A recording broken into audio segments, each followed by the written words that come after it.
जय श्री राधे।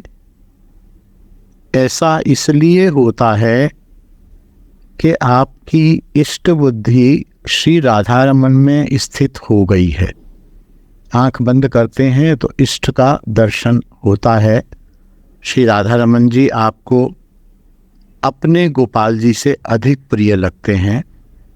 अपने गोपाल जी में आपकी संपूर्ण इष्ट बुद्धि अभी नहीं हुई है, इसलिए जिस दिन अपने गोपाल जी में संपूर्ण इष्ट बुद्धि हो जाएगी कि मेरा ठाकुर तो यहाँ मेरे घर में विराजमान है, मैं इसी के दर्शन करूं, इसी की पूजा करूं, इसी का चिंतन करूं, इसी की सेवा करूं, इसी का प्रसाद पाऊं, यही सब कुछ है, मेरा यही राधा रमण है, ये मेरा यही बिहारी जी है, मेरा यही गोविंद जी है, यही मेरा राधा दामोदर है, तो फिर इन्हीं के ही दर्शन होंगे। लेकिन इसमें समय लगता है। मैंने देखा है ऐसे बहुत सारे गृहस्थ संतों को भी कि जो कम से कम 50-55 साल की उम्र तक कभी राधा रमन भागते हैं, कभी बिहारी जी भागते हैं, कभी राधा वल्लभ जी भागते थे, कभी इधर भागते थे, कभी उधर भागते थे, कभी वहाँ के दर्शन, कभी वहाँ की मंगला, कभी वहाँ की औलाई, कभी वहाँ के जौलाई।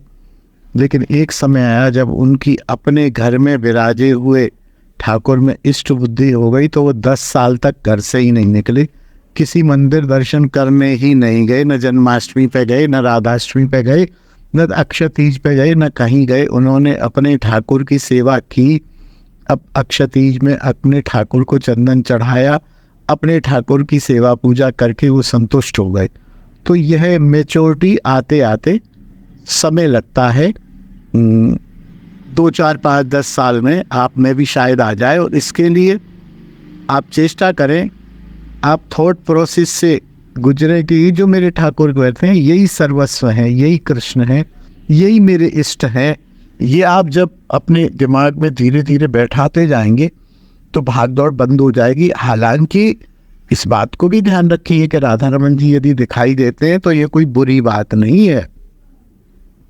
हजारों आदमी ऐसे जिनको राधा आंख बंद करने पर अंधेरा दिखाई देता है, ना राधा रमन दिखाई देते हैं, ना अपने ठाकुर दिखाई देते हैं। तो आप सौभाग्यशाली हैं जो आपको राधा रमन जी दिखाई देते हैं। ये बहुत अच्छी बात है, ये कोई बुरी बात नहीं है।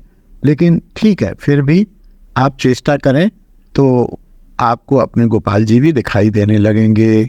जय श्री राधे, जय निताई।